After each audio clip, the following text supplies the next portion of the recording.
Hi, data engineers. Data engineer answering yet another data engineering question. So, Tanui, I guess that's correct, asked the question, why SQL is better than NoSQL? Can someone explain? So I know the context of this, where this question is coming from. I post a LinkedIn post about sort of like what is better, like SQL and NoSQL. In my head, what I was trying to say here is that SQL, so when you're working with the data, when you're doing the data analytic, you have two possible approaches. You have a programmatical approach, and then you have a SQL approach. Programmatical approach is when you're using when you're using Databricks, or when you're using the Apache Spark, or when you're using, some other tools like Flink, for example, where you have a way to work with this, like the data frames, or I think that's the right thing, like the data frames or the SQL. So operating data via the data frames, running a bunch of things in there, and then dealing with the data using SQL. In my opinion, SQL is always better. There is a couple of reasons for that. So first of all, the SQL is much easier to learn after you learn it. And it's also everyone who knows SQL, and even if they work on the different technologies, can actually use the SQL because it's standardized. It's what does SQL stands for? I think it's like standard. So what does SQL stands for? I think it's like standard query language. Structured query language, sorry. When it was invented, and by who and why. So invented in 1970s and was to provide the standardization. So in 1970s, by the way, there is a YouTube video about the SQL. You can watch, just search in YouTube, and you can watch that. Or if you don't know where it is, ask me, I will try to share it. The video is not made by me.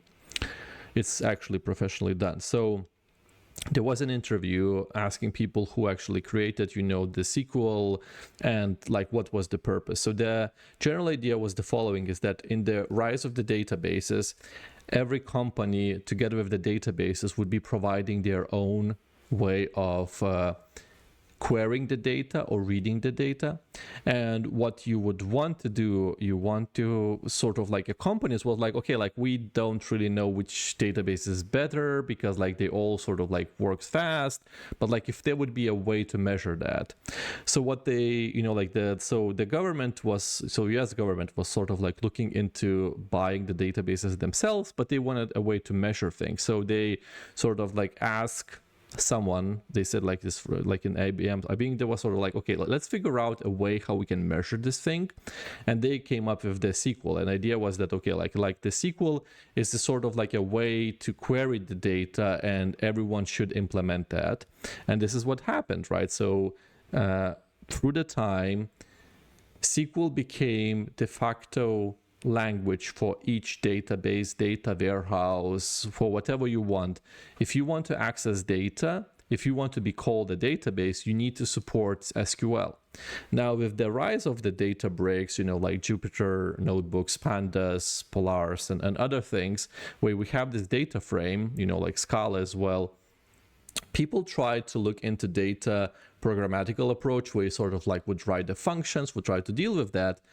But they are forgetting, not like forgetting, like they like this approach, they fine with that, but they are very encapsulating themselves in this small infrastructure. And not infrastructure, they sort of like oppresses themselves inside this sort of like, so first of all, the problem is with this, approach is that it's very hard to find people who knows how to work with the, with the pandas. And you will tell, well, I know, right? Not me, you. You're right, you do. But then if you leave, the company might have harder time to find. And then like, if you know how to work with the pandas, do you know how to work with Polaris? Do you know how to work with the Databricks, or reverse, right? Because all of those data frames can implement their own functionality. Very often they implement sort of like a similar SQL-like approach, and then eventually Databricks do support SQL, you know, like, and Polaris, I believe, support SQL. That's the thing. Everyone falls back on the SQL because this is a standard which was now 50 years old and still strong, you know, stays strong. So in my opinion, you as a young data engineer, you will always be better by knowing SQL versus knowing data frames, because there is much more capability, there is much more opportunities for you with the SQL versus data frames. I hope this answers your question. If it doesn't, let me know and I can try to answer once again. If anyone else has any questions, just reach out and I will be more than happy to answer them. Bye.